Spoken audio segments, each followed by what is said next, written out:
Fascinating update there. You've done some recent polling as well, haven't you, Matt Goodwin? Tell me your thoughts on the current goings-on. Yeah, we actually did some polling with GB News this week on the state of the race. And the first thing to say is, you know, Labour's got this commanding 27-point lead, which is basically twice what Labour needs for a majority on July the 4th. Who would make the best Prime Minister? Well, Keir Starmer ahead of Rishi Sunak. But the real story here is actually a larger number of voters, almost half the country, is basically saying none of them. Neither of the leaders of the two big parties are really capturing my imagination. And also on issues, the three issues that will decide this election: the economy, cost of living, the NHS and immigration. And on all three of those, voters tend to back Labour over the Conservatives. But again, a larger number of voters are saying, I don't really know who to back. I'm not convinced anybody's got the answers to Britain's problems. So I'm thinking this election, Michelle, may come to be remembered as the none of the above election. See, I think I'm in that category as well. I have spoken about this often. I'm not a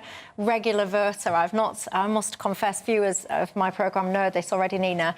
I've never really voted as an adult in general elections, apart from, intake of breath. I have ran in two of them, though, to be fair to me, so I voted for myself. I'll give you that. But this time I've made a commitment to myself. I am going to engage, I am going to vote, but I don't actually know who to vote for.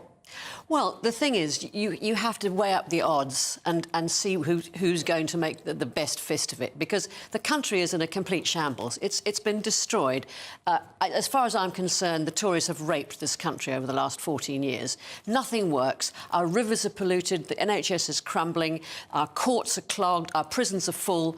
You know, nobody feels better off. And you blame the Tories for all of that? I absolutely do, because they have been in charge. They are the ones who have run the country. And this is where capitalism, red in tooth and claw, has gone wrong. It really has, because they've put profits before people is really what's happened. But the thing is, I've always voted. I've always thought that it's the most important thing you can do in life, because it's no point whinging about the government or this, I don't like this tax, I don't like that, and this is awful, unless you've had your say. People have got to make their voices heard. And you think, well, what's the point? One voice. But if everybody thought like that, there'd be nothing. So we need to. I mean, I think that it should be compulsory.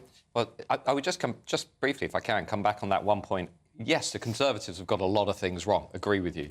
But what makes me concerned about this election, we still do not know an enormous amount about where Labour stand on tax, spending, growth strategy, immigration, legal migration, not just the small boats.